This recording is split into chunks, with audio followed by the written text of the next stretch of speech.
تصور کنید بیش از 500 جنگنده آمریکایی و اروپایی یعنی غربی وارد آسمان ایران شدند و در کنار اون همزمان بیش از 200 موشک کروز از کشتی و زیردریایی‌های آمریکا داره شلیک میشه. قراره بره به سمت پدافند هوایی ایران، نقاطی هست که خروجی سیستم‌های موشکی ایران هست و جاهای حساس ایران رو فلج کنه. این بخشی از موج اول حمله آمریکا به ایرانه. حالا در مقابل ما شاهد اون هستیم که رهبران ایران یا مقامات ایرانی بدون کوچکترین نگرانی دارن جواب آمریکا رو میدن و مدعی هستن حتی اگر کار به جای خطرناک برسه ما ناو آمریکا رو غرق میکنیم. ایران چی داره که آمریکایی‌ها اینقدر دودل هستن در مورد حمله به ایران، اینقدر دارن طولش میدن، وقت تلف میکنن، نمیتونن تصمیم نهایی رو بگیرن و منتظرن یه اتفاق خاص، مثلا یه پارس ضعف خاص از داخل ایران بیاد که حمله کنه. ایران چی داره که رهبر ایران با تکیه بر اون به راحتی مدعی هست که میتونه ناو هواپیمابر آمریکایی رو غرق کنه؟ ایران چه قدرت آتشی داره که بعد از موج اول حملاتی که آمریکا انجام میده میتونه تغییرات گسترده‌ای در جبهه ایجاد کنه؟ سعی میکنم در این تحلیل به این سوالات پاسخ بدم و البته مطالب بیشتری هست که خدمتتون تقدیم میکنم. لطف کنید تا انتها همراه ما باشید. حتما لطفا لایک کنید، کانال رو سابسکرایب کنید. اگر مایل بودید کامنت بذارید. ممنونم.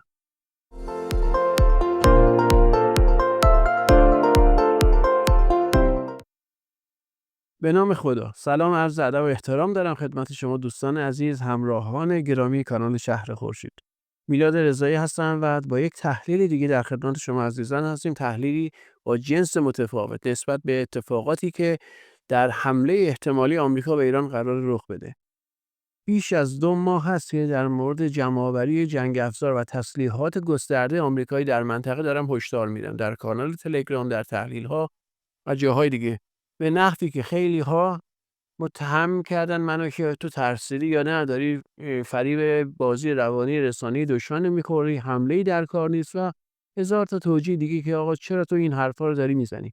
چرا که جزئیات حرکت ناوگان هوایی یا جابجایی جنگنده‌ها، هواپیماهای پشتیبانی، همه اینها رو به ریز در کانال تلگرام میذاشتم. آمریکا شاید یکی از بزرگترین نقل و انتقالات تاریخی خودش رو به منطقه خلیج فارس انجام میده. ببینید حتی در جنگ خلیج فارس 1 و 2 به صورت کمی کیفی نمیگم به صورت کمی، حتی یعنی به صورت تعداد، این نوع جنگ افزارهای متفاوت آمریکا در منطقه حضور نداشت. یعنی جنگ افزارهای کشورهای دیگر بود اما مال آمریکا نبود. از نظر کیفی هم جنگ افزارهایی که امروز وارد منطقه ما شده جنگ افزارهای خاص هستن. مثلا 3 کلاس از یک هواپیمای جنگ الکترونیک آمریکا هرگز اینها رو با هم تو یک منطقه وارد نمی‌کرد، وارد شده. بخش عظیمی از پدافند دشمن، از پدافند آمریکایی‌ها، پدافندی که حیاتی است برای اونها، مثل تاد، مثل سیستم‌های پدافند پاتریوت، وارد منطقه ما شدن. بخشیش به اسرائیل رفته، برخیش در کشورهای عربی در پایگاه‌های آمریکایی است. همه اینها نوید یا خبری میده، همه اینها یه خبر به ما میده، اونم این هست که این لشکرکشی‌هایی که الان 2 ماه داره انجام میشه از جنس ترساندن نیست. ترامپ میخواد حمله کنه و میخواد نتیجه بگیره. آیا این حمله 100%؟ من همینجا بهتون میگم خیر. دیگه دوره این که آمریکایی‌ها مثلا سال 2022 21 تصمیم بگیرن که آقا 2025 حمله میکنیم به ایران یا 2026 حمله میکنیم به ایران و اون زمان دم ساحل باشن، دیگه گذشته و اینها هر کاری دلشون بخواد نمیتونن. نه اینکه زورشون ندارن. عرض کردم نزدیک به 600 تا 700 جنگنده اینها همین الان از 1500 جنگنده‌ای که توان عملیاتی داره برای ناتو و آمریکا اسرائیل در کنارش، یعنی کشورهای اروپایی، آمریکا اسرائیل 1500 جنگنده دارند و بخشیش هم از جنگنده‌های کشورهای خلیج فارس که اینها هم نزدیک 500 جنگنده میشه حداقل جنگنده‌های عملیاتیشو. ببینید نزدیک به 2000 جنگنده عملیاتی این وسط هست. خب 1/3 اینها هم وارد عمل بشن، 700 جنگنده میتونه تو موج اول حمله به ایران شرکت کنه. تعداد زیادی از موشک‌های بالستیک و بیشتر موشک کروز از کشتی‌ها ناوگان دریایی آمریکا قرار شلیک بشه. اینها میرن ورودی‌های شهرهای موشکی رو میخوان بزنن، نقاط حساس ارتباطی میزنن، پادگان‌ها رو میزنن، سعی میکنن ترور کنن مقامات سیاسی و یک موج حمله سنگین اولیه داشته باشن. حالا با وجودی که اینها این همه قدرت دارن چرا حمله نمیکنن؟ چرا تأخیر میفته؟ چرا مثلا تا زمان قبل از راهپیمایی 22 بهمن اینها خیلی تلاش کردن که این حمله انجام بشه، اما خب نتونستن انجامش بدن و وقتی مردم اومدن کنار خیابون، حتی ما شاهد خروج برخی از تجهیزات آمریکایی بودیم که دوباره 2 روز پیش دوباره برگشت شروع شد. حالا بماند دلیلش چی بوده، کی پارس ضعف فرستاده، اینها مهم نیست الان. مهم اینه که آمریکایی که چنین قدرتی تو منطقه ما آورده چرا نمیاد حمله کنه، به قول خودش کار یکسره کنه؟ جواب اینجاست که ایران از قدرت آتشی برخوردار هست که بدون وجود نیروی کمک زمینی در داخل ایران، آمریکا نمیتونه پیروز این جنگ بشه. یعنی حتما باید یارانی در داخل کشور به عنوان نیروی زمینی داشته باشه.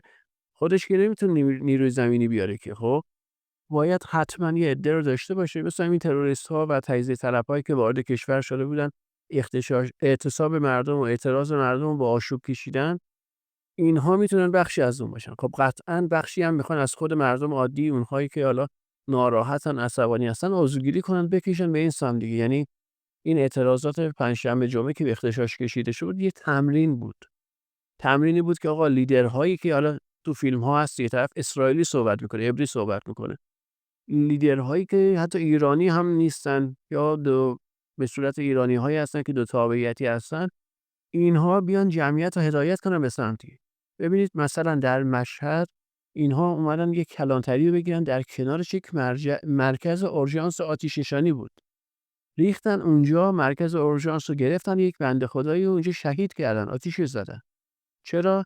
چون مرکز اورژانس بود که زنگ و تماس رو جواب میداد، آمبولانس‌ها و آتش نشانا رو هدایت میکرد به اون منطقه‌ای که حالا لازمه. خب یعنی یک کار تمرین شده بود.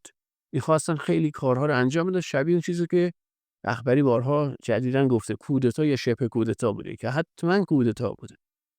خب حالا این نیروی زمینی اینها نیاز دارن که داخل ایران یه سری کارها بدن که انجام بدن، ایران نیاد جواب بده یا جوابش محاسبه شده باشه. چطور؟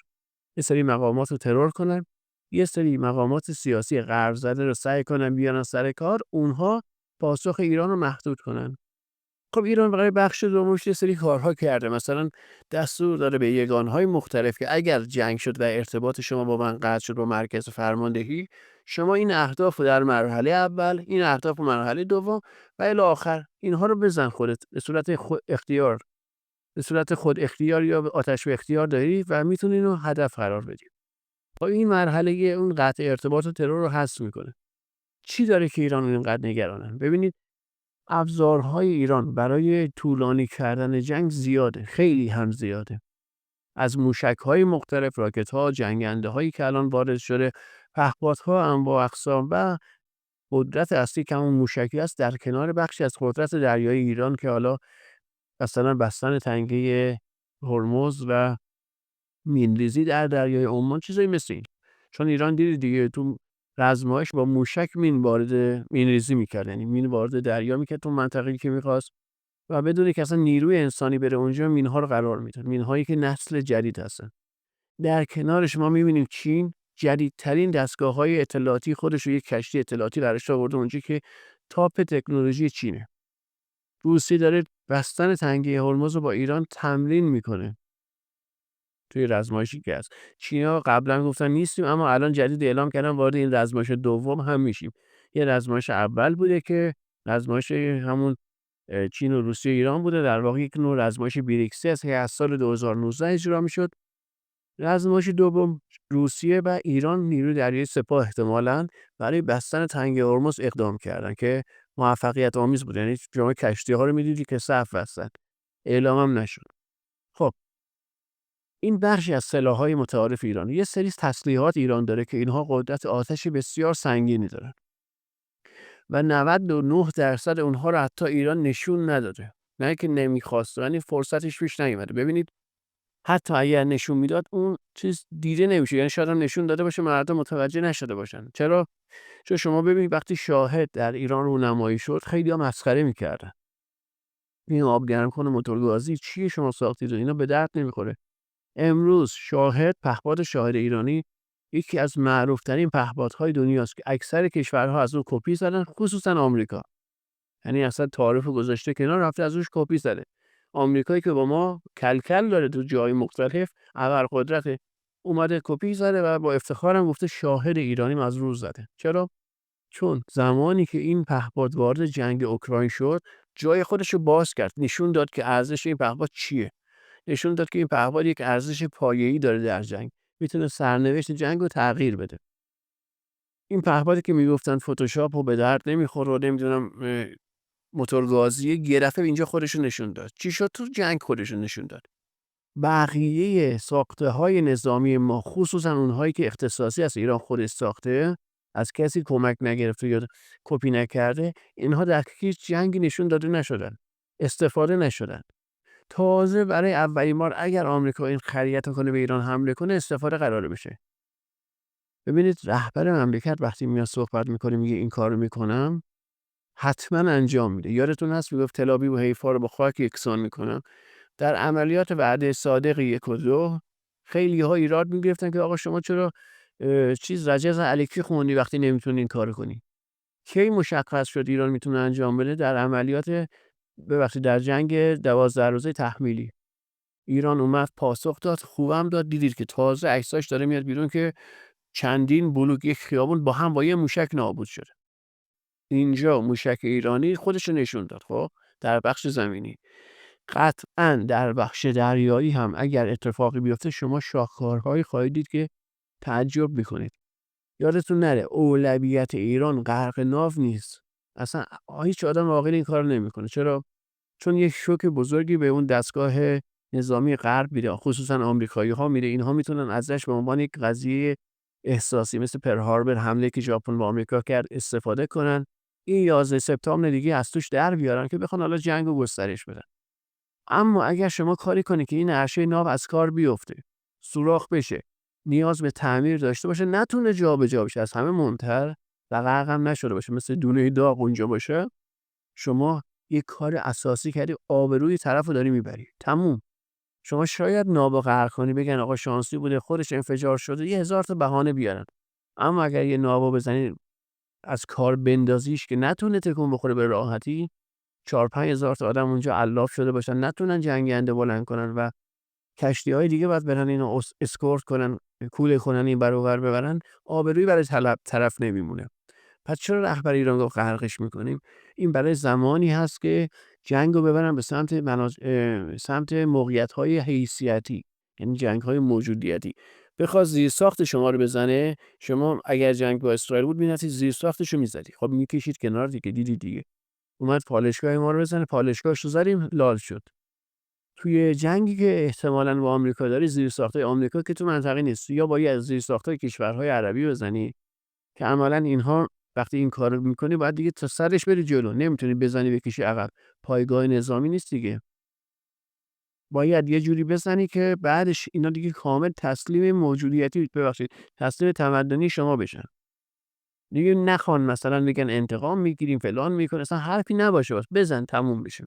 خب ایران که نمیخواد جنگ منطقی به این شدت راه بندازه، مگر طرف مقابل بخواد اصرار به جنگ داشته باشه که دوباره صحبت رهبری در مورد جنگ متقابل به راه میفته و اجرایی میشه. برخی از موشک‌های ایرانی وقتی به اسرائیل حمله میکردن با 1/3 ظرفیت سر جنگیش وارد عمل شده بودن و 1/4 هم داشتیم. نه اینکه نمیتونستیم پرش کنیم، برای اینکه کنترل کنم میزان انفجار تا حدی که به سمت خاصی نره که برداشت سوء استفاده بشه، اینجوری بود. شما حساب کن موشک‌هایی که امروز الان معرفی شده، اونهایی که معرفی نشده بمونن.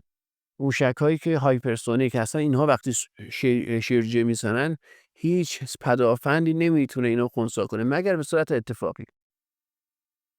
که اون هم با موشک‌های هایپرسونیک نسل 2 که ایران ساخت، با اون بازی‌هایی که انجام میده، تحرکاتی که داره، داغان میکنه، اصلا نابود میکنه. شما حساب کن ناوی که خودش پر از تجهیزات جنگیه، چندین طبقه است و این به موشک بره داخلش، طبقه سوم چهارمش منفجر بشه.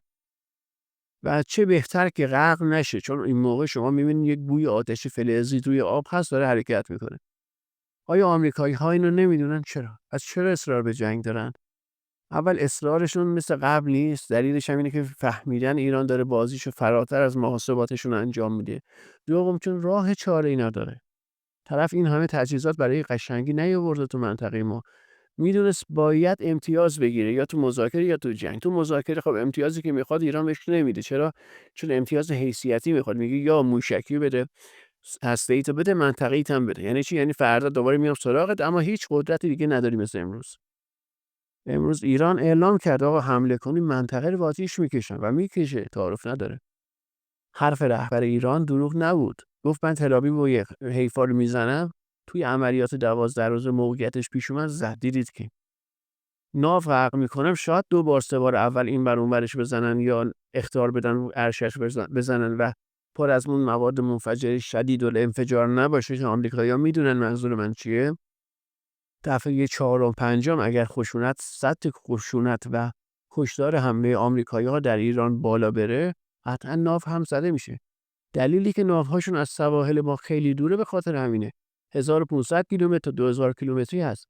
اصلا اینها به دردشون نمیخوره این فاصله، چون جنگنده‌هاشون اگر بخواد بلند بشن و بیان به ایران حمله کنن، تو راه باید سوخت بزنن. سوخت رسانی هوایی داشته باشن که اون زمان اگر ایران نیروی هواییشو وارد عمل کنه، کار اینها خیلی به خطر میفته. هواپیمای سوخت هست که به راحتی ممکنه شکار بشه. خب باید این ناودان نزدیکتر بشه حداقل که وارد فضای مرزی هوای ایران بتونه بشه و برگرده حالا اونجا موشکشو شلیک کنه و اونم 200 کیلومتر بره بخوره به هدفی چیزی. دوستان گلم، وقتی حمله اول دشمن انجام میده، ما شاهد یک موج سنگین غافلگیری هستیم که بخشی از اون اول گفتم دیگه، تعداد زیادی جنگنده و موشک بیاد که اینها به قول خودشون همون اول شانسشون رو برای تمام کردن یه جنگ طولانی امتحان کنن. این میشه شوک اولیه و ایران اگر این شوک اولیه رو پشت سر بذاره، پیروز میدانه. همون اتفاقی که در جنگ 12 روزه افتاد. ایران شوک اولیه‌شو که ترور تعداد زیادی از فرمانده‌هاش بود و البته اساتید دانشگاه، مقامات خاص، افراد خاص، نخبگانش رو پشت سر گذاشت. چند ساعت بعد حملات موشکیش با 400-500 موشک شروع شد. و اونجا بود که روز 4 و 5 دشمن به غلط کردن افتاده بود. واقعیته. ببینید اسرائیلی که غزه رو اونجوری کرد، فلسطین و لبنان و سوریه رو اینجوری میکنه، چرا باید ایران رو ول کنه بگه آتش بس؟ مگه به اهدافش رسیده بود؟ نه، نرسیده بود. اهدافش چی بود؟ صنعت هسته‌ای باید تعطیل کنه، اول حاکمیت ایران رو عوض کنه، ایران حکومتش سقوط کنه. اینا اهدافش بود. هیچ کدومش محقق نشد. خودشون هم میدونستن. این که تو رسانه میگفتن ما هسته‌ای رو زدیم، این دلیلی برای این بود که توجیه کنن که ما داریم عقب نشینی میکنیم بابت اینه. در صورتی که گروسی همین امروز دیروز بوده پیام داده که ایران 40-50 کیلو اورانیوم 60% اضافه کرده به اون اورانیوم قبلیش. درصد بالا رو اضافه کرده بود. خب این از کجا اومده؟ یعنی چرخه غنی‌سازی ایران به صورت ویژه فعاله.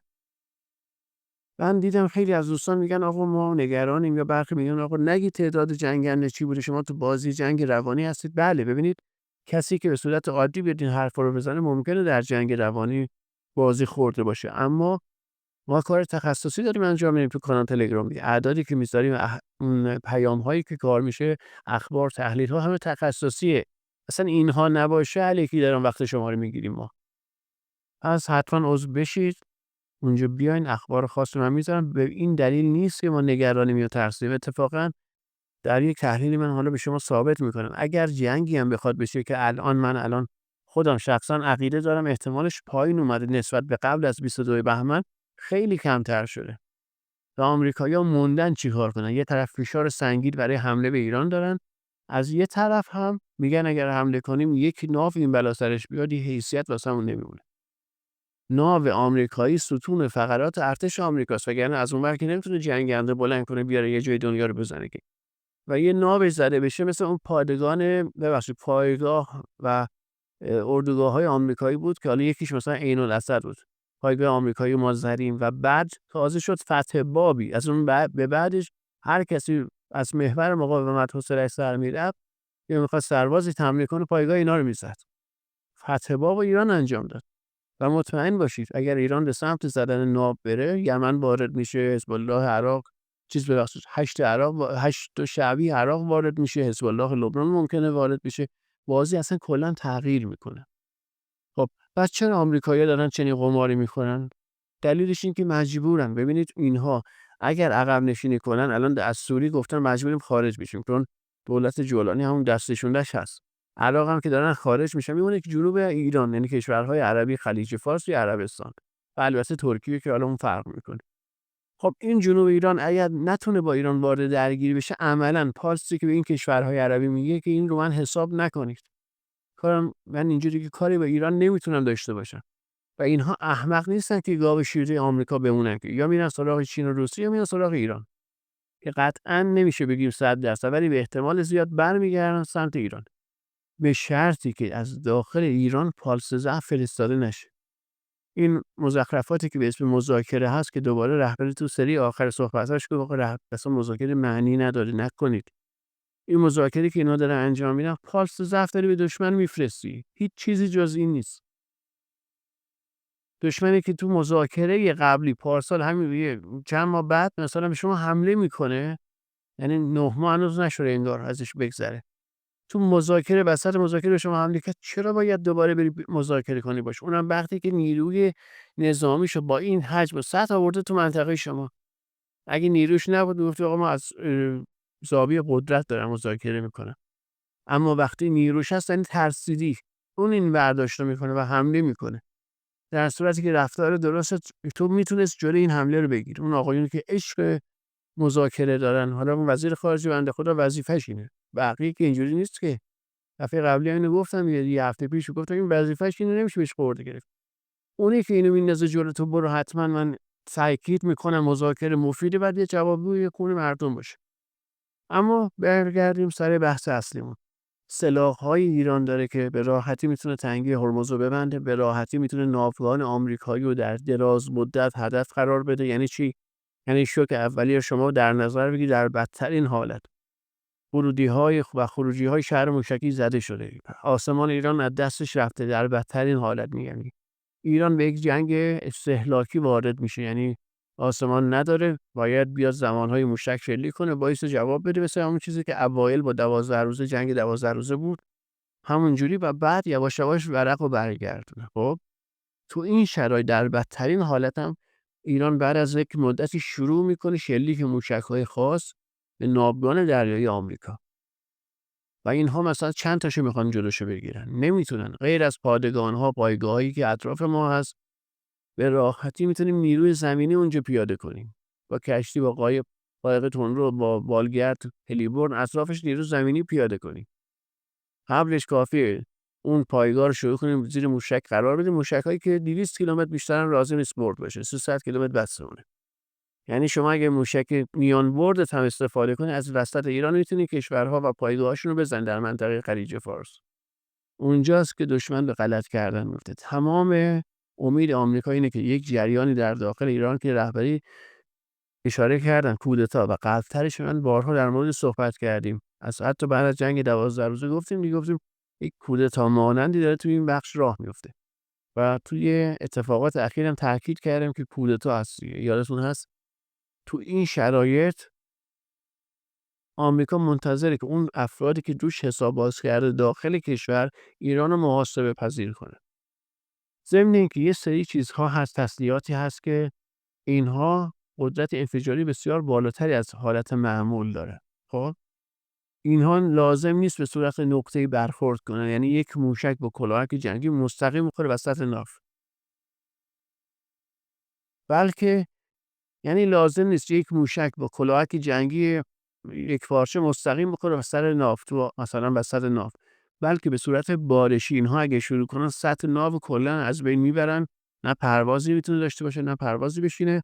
حالا اژدرهایی که ایران داره، اژدر هود، اژدرهایی که نسل جدید اون هستن و سرعت بسیار بسیار زیادی دارن، حباب تولید میکنن، تون میرن بین یعنی استهلاک با آب ندارن، رو هوا حرکت میکنن انگار، و چیزای دیگه. خب اصلا نمیخوام اینقدر گزینه زیاده، نمیخوام وقتتون رو بگیرم. دستش پره، اراده زدن هست، فقط اون بحث خرابکار یا نفوذ داخلی مهمه. اینو ما اگه رد کرده باشیم هیچ جنگی ما نگرانی نیست، مگر که حالا جنگ اون سلاح هستی چیز خاص باشه که اون هم چیزهایی هست حالا در زمان خودش میشه صحبت کرد. تنها مشکلمون بحث نفوذ داخله، بحث جریان غربگرای تسلیمی است که بچه‌هاشون رو فرستادن این ور اون ور، و الان داره تهدید میشه بچه‌هاشون که آقا اگر همکاری هم نکنی میری سراغ بچه‌هات. میریم طلوعات رو میگیریم تیکه پاره میکنیم. چرا جوون‌ها میان کف خیابون آسیب می‌بینن؟ اونهایی که تو خارجن درگیر میشن با پلیس آسیب می‌بینن. دو سری هیچ وقت آسیب نمی‌بینن. یه سری لیدرهای جریان مثلا برانداز مثل این مجری‌ها مثل اینها که پیام میدن، سلبریتی‌های خاص مردم رو تحریک به خشونت و قتل و غارت میکنن. یه سری بچه‌ها اینها که در خارج از کشور هستن. چرا یه ایرانی وقتی از سفارت ایران میاد بیرون مورد ضرب و شتم ممکنه قرار بگیره؟ چون یه بخشی از ایرانی‌های دیگر که مثلا جماعت برانداز هستن ناراحتن از دست این. مثلا میگم تو چرا با رژیم همکاری میکنی مثلا؟ چرا هیچ کس نمیره در خونه یکی از این بچه مقاماتی و کسایی که حالا فرزندان و خانواده‌اش اونجا؟ چون یک پیوند نانوشته هست که اینها، یعنی اون جماعتی که مقامات ایران هستن، یه 5000 عدد فکر میکنم باشه، اینها سعی میکنن جلوی حرکت ایران برای تنبیه عوامل تروریست رسانه چیزای دیگه رو بگیرن. اونها هم سعی میکنن جلوی تحریک مردم برای حمله به این افراد گرفته بشه. وگرنه به راحتی کافیه اسم و فامیلش رو، نمیدونم محل زندگی این بچه این یکی از این مقامات رو بذارید، ایرانی جمع میشن دور خونش. با اینکه از پلیس خارج میترسن مثل کی، برای پلیس خودشون فقط خیلی ادعا دارن این جماعت برانداز، اما حداقل 4 تا فوش میدن بهش دیگه. همون فوش هم نذاشتن بهش بدن توی این مدت. متوجه صحبت هم میشی؟ بحث من نیست که یکی بره چی کار کنه، بحث سر اون پیمان نانوشته است. غیر از بخش جنگی، ما یک بخش جنگ روانی کامل داریم. اون اگر شکست بخوره عملا حمله منتفی، تمام میره آمریکا دست از پا دراز سر برمیگرده. اما اگر جنگ روانی و ترکیبی جواب بده، قطعا حمله آمریکا رو به همراه داریم و بعد از اون یک جنگ دیگه هم خواهیم داشت. یعنی به این فقط ختم نمیشه. بعد از اون با توجه به نتیجه جنگ ما با آمریکا، جنگ ایران با آمریکا، شاهد حمله اسرائیل هم جداگانه خواهیم بود که اون بحثش خیلی مفصله و بعداً صحبت میکنیم. معمولا اگر چیزی که خود غربی‌ها میگن 2 روز آینده ممکنه اتفاق خاصی بیفته، اما باز تاکید میکنم شانس حمله آمریکا، احتمال حملش نسبت به قبل از 22 بهمن خیلی کمتره. نه که صفر باشه، نه که زیاد کم باشه، نه. مثلا اگر قبل از 22 بهمن 80-90% بود، الان روی 50-40 اینا میچرخه. یعنی 50-50 دقیقاً. و تجهیزاتی که ایران داره، جنگ افزارهای جدیدش هم داره جابجا میکنه که غافلگیری‌های خیلی عجیبی قراره ببینیم. هرچند جنگ واقع بینانه باید باشیم دیگه. میزنن، هزینه باید بدیم، خسارت بدیم، زیرساخت زده میشه، شهید باید بدیم، اما در ادامه ما وارد میدان میشه، یعنی نیروهای ایرانی وارد میدان میشن و جنگ رو سعی میکنن تغییر بدن. چون شما حمله اول انجام نمیدی، غافلگیری دست دشمنه. سیاست حمله پیش دستانه رو هنوز اجرا نکردی. اگر قرار بود این اجرا بشه خیلی چیزا تغییر میکنه. خب نمیخوام بیشتر از این وقتتون رو بگیرم. خیلی ممنون که تا اینجا با ما همراه بودید. ماه مبارک رمضان رو بهتون تبریک میگم. حتما برامون دعا کنید، حتما. دوستانی که مایل به حمایت از کانال هستن و دوست دارن شریک بشن تو این کارها، لینک حمایت پیپل برای دوستان خارج از کشور در توضیحات هست. برای دوستای داخل ایران هم شماره حساب هست. حتما عضو کانال تلگرام یا ایتا روبیک‌های ما بشید حتما. چون شب از ساعت 5-6 7 نهایت به بعد اخبار تخصصی اونجا میذارم و بعد یه تحلیل میاد بیرون که میتونیم صحبت کنیم. هر جا هستید در پناه خدا باشید. شما رو به دست خدای مهربان میسپارم. یا علی، خداحافظ.